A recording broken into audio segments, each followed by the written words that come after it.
We're on to our next adventure here. So now we're going to take a look at percents and decimals. And we can go back and forth between a percent and a decimal as much as we'd like to. So there's two different things. Sometimes we want to go from a decimal to a percent. Sometimes we want to go from a percent to a decimal.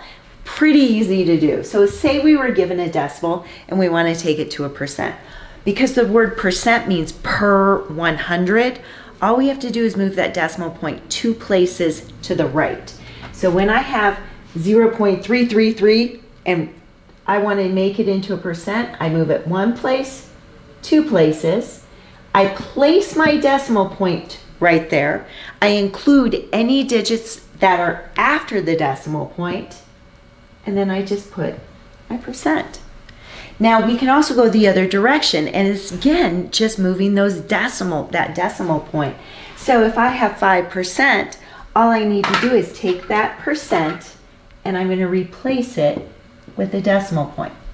Now in order to take it back to the decimal, I need to move it 2 places to the left.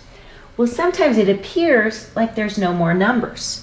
I still have to move it those 2 places. So in order for me to do that, I do what's called annexing a 0, and now I can move it a 2nd position back, and I place my decimal point. So 5% in decimal form is 5/100ths. So just by moving your decimal point to the right or to the left, I can take it from a decimal to a percent or a percent back to a decimal. Now, we've already reviewed how to take percents to fractions, and we've reviewed how to use proportions to solve percent problems. We're going to have both of those in this lesson as well. So yes, there's a focus on decimals, but that's not all that we're doing. So remember, percents can be either the fraction or the ratio or a proportion, so we should easily be able to go back and forth between all of those. So if I were given a fraction and I want to take it to a percent, first take a look at that denominator. And if you can easily get that denominator up to 100 by multiplication, you do that first. It's the easiest. Well, I know that I can multiply 20 by 5 and that equals 100, but whatever I do on the bottom, I have to do on the top. And 3 times 5 is 15. Now remember, I want it to go to that percent, but as long as I have a ratio where that denominator or that lower number is 100, all I need to do is write the 15 and add the percent. So that's the easiest way to do it. Now, again, sometimes we don't have fractions that easily can go into 100.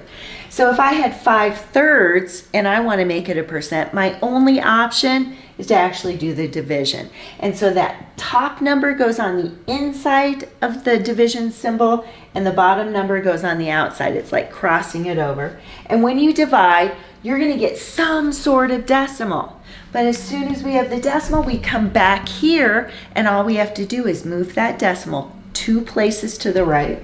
So when I move that decimal 1, 2 places, I place my decimal point. So it's 166 and 6 repeating, so I can't forget that. But because I moved it, I just add that percent symbol on. Now, sometimes you're going to ask to find a percent of a number. And my favorite way is always using that proportion, because the percent itself always can be made in a ratio over 100. So if I have 10.5%, I'll put the 10.5 on top over 100. Now, remember, we're looking for key words here, and anything that follows the word of represents my whole. And my whole is always the bottom part. So my whole is going to be here, that bottom part of that ratio.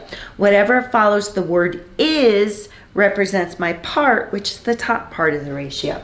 Well, when I read this, I don't even see is, so that's probably what I'm going to be finding. But I see of 5,600. That goes in the bottom. Now I can use my cross products to actually multiply them. So you're going to see 100 times x is equal to 10.5 times 5,600.